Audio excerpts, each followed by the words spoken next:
My name is Natalie Graber. I was born Ekaterina Valeryevna Ivanova. I was born in Russia in a little town called Gachna in August of 1992. I don't know anything about my birth mom. She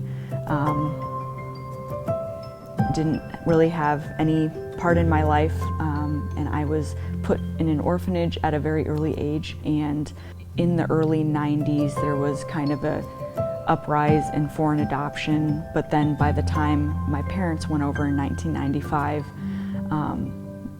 there was a lot of restrictions and laws being made toward foreign adoption, making it very difficult and very clear just what a broken country that Russia was, just in light of just the fall of communism. And my parents weren't even sure when they went over if they would be able to be coming back to America with children. There was a lot of unknowns, and my parents went over by faith. They felt called to go to Russia, and they went just trusting that God would open doors despite the Russian government. My parents arrived in Russia early April 1995, and they were connected with a woman named Irina, who was the liaison for the adoption agency that they were working with. And she told them that there was a little girl and a little boy who were not related biologically. They were in two different orphanages, but they had been in the process of adoption. And surprise, surprise, that little girl is me. And I was in a baby home in Luga, Russia. I was 2.5 years old, and my parents, when they went to that little baby home, they said that they walked in, and the most striking thing was the silence. My parents were just heartbroken just knowing that all these children didn't cry because they knew that nobody was going to come to them. And so when they brought me out, they were pretty astonished, I think, with how social I was, because I ran right up to my dad and I held my arms out and I said, "Papa!" And he, picked me up, and I pointed at, a picture on the wall and said, "Kisa," which is kitty. And I don't remember any of this, but this is what I've been told by my parents, just their first initial meeting of me, just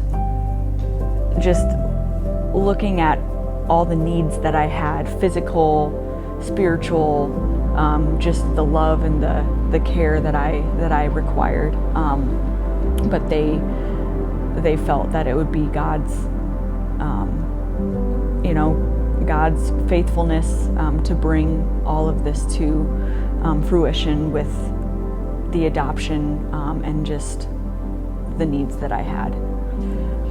As I look back on my story, people have asked me, well, how do you feel about being adopted? Or, oh, you're adopted. Oh, do you ever want to go find your real family?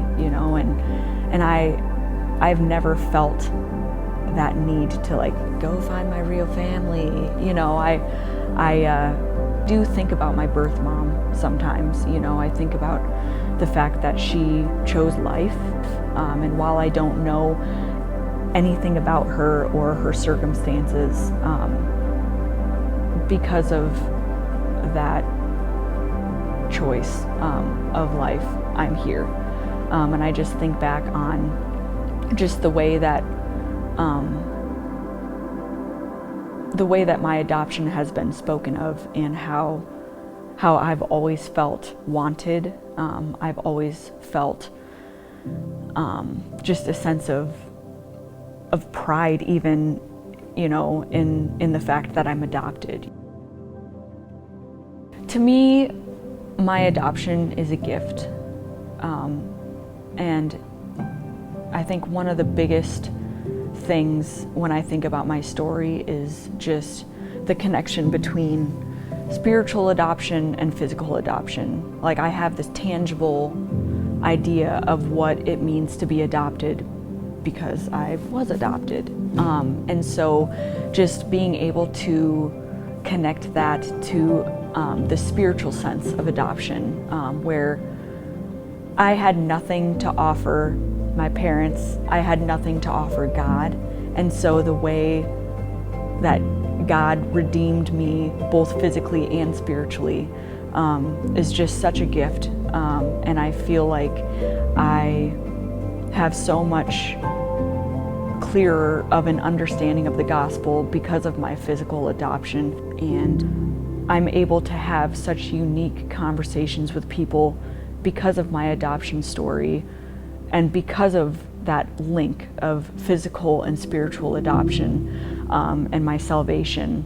And salvation made a lot more sense to me because of my physical adoption story and being able to have that tangible connection, and that tangible picture of what it means to be saved by grace, and to be brought from death to life. And I'm so thankful for that.